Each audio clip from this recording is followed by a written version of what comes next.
Welcome to Resourcing with David Obasa, RWDO.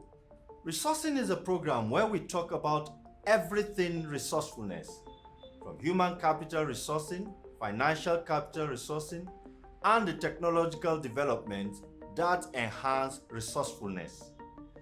Last week, we talked about how to write a good CV, and this week, we'll be talking about how to prepare for an aptitude test. Have you ever wondered, how really do I prepare for an aptitude test? Wonder no more, because on this episode, we will share some secrets with you. Number 1, get rid of fear and anxiety. Why do you need to get rid of fear and anxiety? Most times, candidates get afraid, you want to write an aptitude test, and then the thing is, how do I do it? They start getting afraid, they start getting also anxious. I was like that too. But when I realized something, that for you to get a good job, you need to pass through aptitude test, then I had to face it squarely.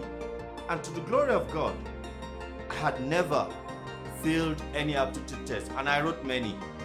So, get rid of fear and anxiety.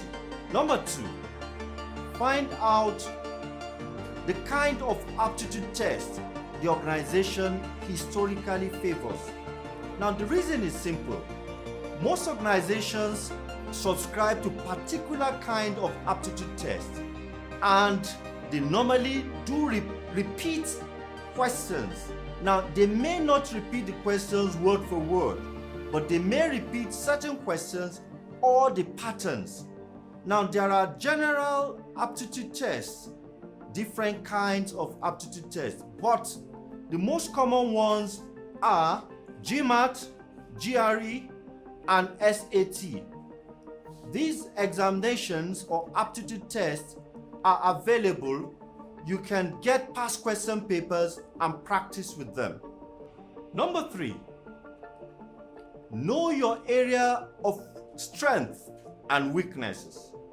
Normally, most aptitude tests will measure you or test you in the following areas. They will test the candidate's abstract reasoning, numerical reasoning, verbal reasoning, as well as current affairs. Number 4, sharpen your strength and overcome your weakness. Now, depending on the amount of time you have, what you should do is to concentrate on making your weakness a strength. You should overcome whatever area of weakness you have by developing it into strength. However, if you have very little time before the aptitude test, then concentrate on your strength, and with the little time left, you can now work on your weakness. The idea behind this is that you need to be excellent in the area of your strength and make up for the deficiency in the area of your weakness. Number 5, speed and accuracy are key. You should note that aptitude tests majorly test you on speed. So even if you know what to do and you are not fast, then you may have a situation whereby you are able to tackle the questions, but you have little time to do everything. So for instance, if you are given 40 questions and you are slow, yes, you may answer 18 questions correctly and score excellently, score everything. But 18 out of 40 is not a pass mark. So, speed and accuracy are key. So, having obtained a past question paper of any of these aptitude test formats, what you should do is to get how many questions you are supposed to write. Supposing, for instance, you're writing 40 questions in 1 hour. what you should do is to divide 1 hour into 40. So that will give you an idea of how many minutes you will need, to solve 40 questions. And also it will help you to monitor how much time you are spending per question and how you are progressing on it. Remember that aptitude test is essentially a means of scaling down the number of candidates that the recruiters will focus on. So, speed and accuracy are very important. Number 6, take simulation tests. Now, in taking simulation tests, you will actually simulate an aptitude test situation. You time yourself, you sit down with all the materials you need, and you take the test. In doing this, you need to be very truthful to yourself. So when the time is up, you should stop. It helps you to test your speed.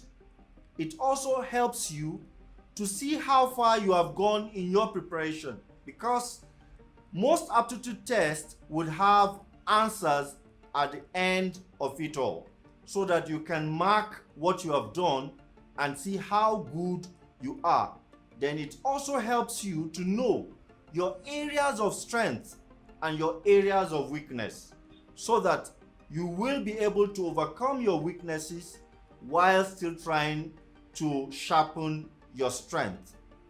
Now that leads us to the final and not less important aspect, which is number 7. Before we talk about number 7, I'd like you to look at our previous videos on RWDO, and please subscribe to our channel.